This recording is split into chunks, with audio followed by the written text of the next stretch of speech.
Hey, ¿qué tal a todos? Bienvenidos a este video en donde vamos a hablar de una película que me hace mucha ilusión, que me gustó muchísimo y que de entrada de este video se los recomiendo mucho. Es una película que a la crítica les gustó muchísimo y que este año pinta para ser una de las favoritas del género de terror.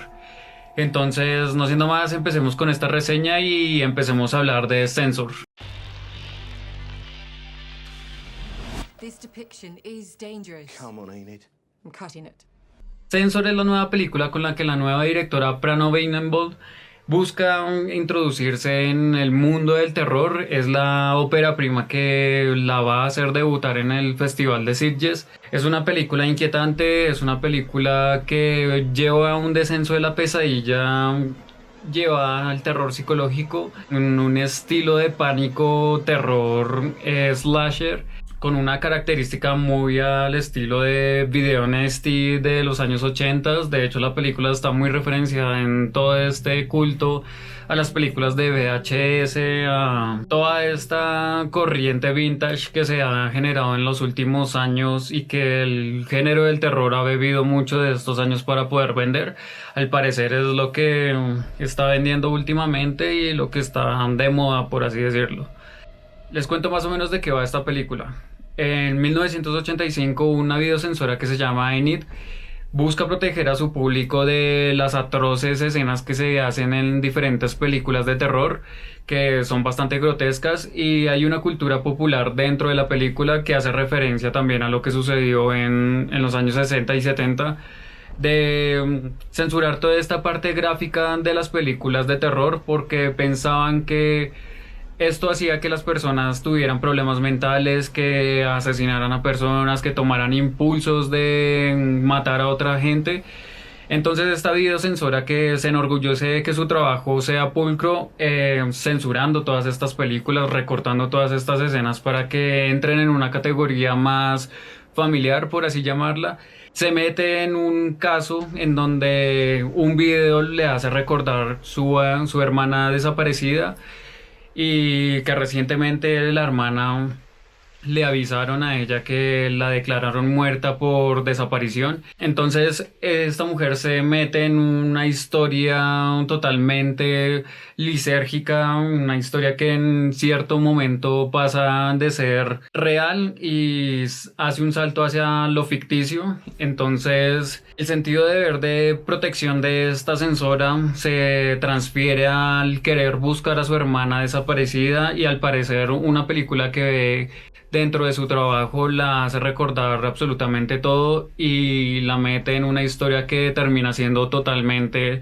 grotesca y sangrienta, que finalmente cuando Enid ve esta película empieza a desenmarañar o a desenredar un sinfín de misterios alrededor de, como tal, de la desaparición de su hermana y de la creación de esta película que acaba de ver, que la perturba. Comienza a desentrañar cómo esta espeluznante obra podría estar vinculada con su pasado. Butchery, sadism, murder. A wave of depraved and corrupt horror video. Confusing fiction with reality. Censor es una película 100% de autor, a pesar de que sea la ópera prima de esta nueva directora. Creo que establece un estilo muy propio y que establece muy bien las intenciones que tiene esta frente al terror, frente a la cultura del terror, con un estilo totalmente desgastado, bastante vintage, un poco lisérgico en ciertos momentos. De hecho, la película inicia con una secuencia en donde se parece mucho a las películas de Mario Bava, al estilo giallo de Mario Bava, que todo el mundo sabe que es el padre del giallo y el que puso todas las herramientas para que posteriores directores como Dario Argento aprovecharan y se volvieran los maestros de este género. Esta primera secuencia nos mete dentro de una película de giallo o una película de slasher también de los años 80, de los años 70. Esta película apela a la nostalgia, ya lo hemos visto un poco en los últimos años que las productoras y los directores se están inclinando en este estilo vintage que hace homenaje a algunas películas o algunos estilos del pasado, de décadas pasadas. Al parecer es lo que vende, al parecer es lo que le gusta a la gente hoy en día. Lo podemos ver un poco con Stranger Things, un poco con Lovecraft Countries. Y hace poco se estrenó dos películas de Fear Street. Entonces, al parecer es lo que está vendiendo y lo que está apelando a los directores. Sin embargo, esta película no apela a la nostalgia tan obvia y tan directa como las obras que acabo de mencionar, sino que lo usa como un conducto para generar toda una narrativa en donde la importancia no es lo vintage, sino la historia y la trama que se genera alrededor de esta videocensora.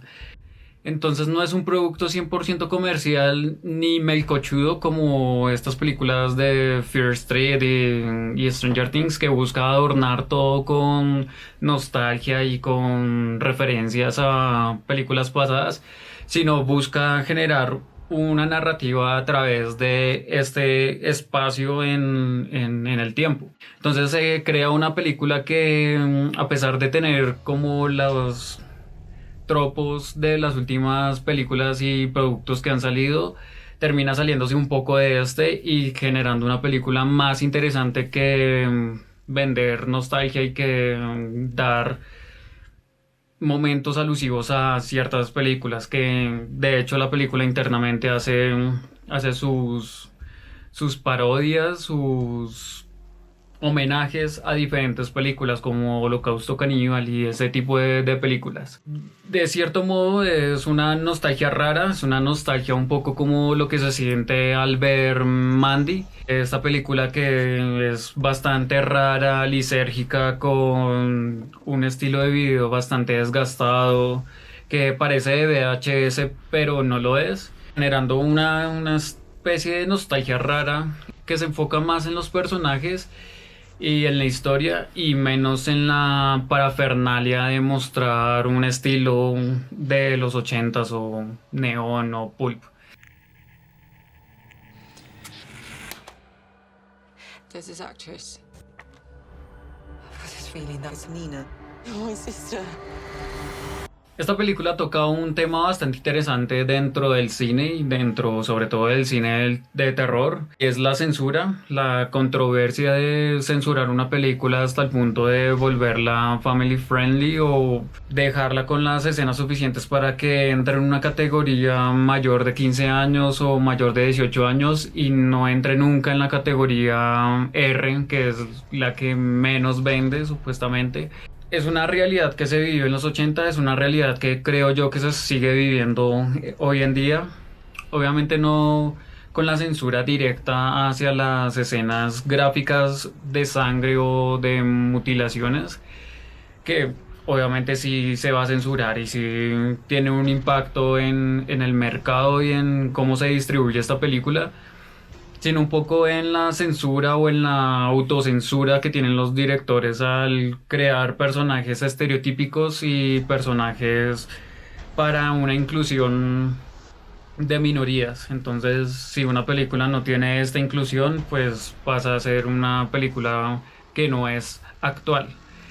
Entonces, si bien es cierto, el género del terror siempre ha tenido este tipo de censuras, siempre ha tenido controversia por parte de detractores que son autodeclarados moralmente correctos, y están los directores y los que nos gustan las películas, que nos gusta que sucedan las cosas, que sucedan los asesinatos, que suceda la sangre, que suceda cualquier método para que se horrorice el espectador.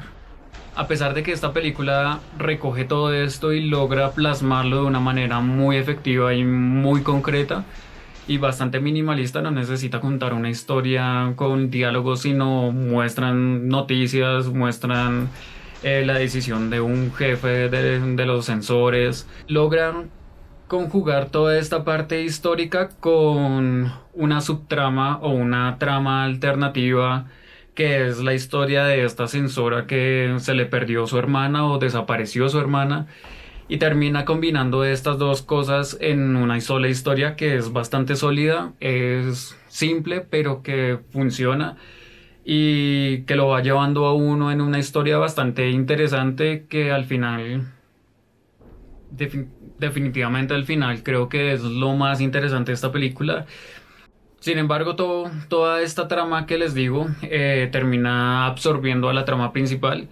La película inicia exponiendo todo el caso de la censura, de la maquinaria de promoción de las películas de terror. Y la segunda trama, la trama de esta censora, termina consumiendo toda esta al final de la película y termina valiendo más una historia que la otra. Entonces podemos hacer el salto de una trama o de una exposición a otra sin ningún problema, y lo importante aquí es lo que vivimos a través de los ojos de esta censora. People think that I create horror. Horror is already out there in all of us.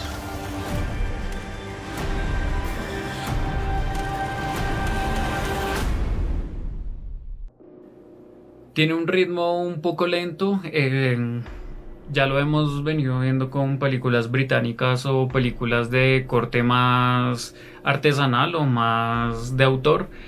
La última de A24, una de las últimas de A24 de Saint Mount, Come True, incluso de Mandy, tienen ese mismo estilo de ritmo en donde toda la película al parecer es un solo clima, pero al final hace como un corte o como un glitch en la historia y termina convirtiéndose en algo totalmente diferente a lo que ya veníamos viendo en toda la película. Creo que con este ritmo lento busca la película descolocar a los espectadores e inquietarlos con un terror bastante psicológico y un terror muy muy refinado. Creo que al final brinda un giro bastante interesante y vuelve a la trama algo totalmente extraño, algo totalmente inesperado y que al final parece un videoclip o una pieza artística de estos videoartistas, por ejemplo como Cremaster, más llevado hacia el surrealismo, hacia la ficción más artística y más conceptual. Haciendo un mini spoiler, esta película es un filme metaficcional, es una película que contiene una película, es una película dentro de una película. Es un poco difícil de explicar este concepto ya que en el terror casi no se ha visto. Yo creo que el final lo explica muy bien lo que estoy hablando de que sea una película dentro de una película. Creo que eso es lo que hace a Censor una de las películas más importantes y la favorita de Sitges, una de las favoritas de Sitges de este año. Justamente por lo mismo, porque es una trama que parece sencilla, fácil de comprender, pero que tiene muchas capas cubriendo esta sencillez. Es una película por descubrir, es una película yo creo que para ver varias veces, es una película que hace pensar a lo último al espectador. Y creo que estas son las películas de terror que valen la pena ver. Finalmente es una de estas películas que al finalizar lo deja uno con el pensamiento de ¿qué carajos acabo de ver? Es una película que para mí probablemente sea de las mejores del año. Y ya veremos con qué nos sorprende Sitges este año. Ya veremos qué pasa en Cannes en estos días. Y nada, yo creo que lo que le espera a esta directora es muchísimos proyectos buenos, tiene muchísimo talento con lo que mostró en su ópera prima. Esperemos que siga llevando su talento y su visión del terror más allá de lo que ella quiere. Entonces creo que esperamos más de esta directora y creo que estos enfoques ya lo hemos venido hablando en el canal. Creo que es el futuro del género del terror. Dejando los clichés nostálgicos y referenciales que ya hemos visto muchas veces y creando un género hacia el futuro. Entonces, no siendo más, gracias por ver este video. Creo que está de más recomendarles esta película, creo que vale muchísimo la pena y va a estar en el top de las mejores películas de este año. Entonces, Si quieren ver una buena película, si quieren ver un buen contenido de terror, si quieren ver nuevas propuestas que valen la pena para el género del terror y que les va a alimentar más el gusto por este género, creo que esta es una buena película. Creo que está a la altura de las mejores películas de este año. Y nada, ojalá esta directora permanezca en el camino de las cosas novedosas y no entre en el juego del terror comercial de vender por vender. Les súper recomiendo esta película. Vayan a verla, creo que está on demand o en algunas plataformas de streaming, creo que está disponible. Y nada, muchísimas gracias por ver este video. Suscríbanse, píquenle a la campana, compártanle este video o este canal a algún amigo, a alguna amiga que les gusta el terror. Sé que les va a gustar muchísimo este contenido y nos estaremos viendo en un próximo video con alguna reseña a otro contenido, a alguna otra película. Mi nombre es Andrés Quintana, esto es Fobófilo y nos vemos en la oscuridad.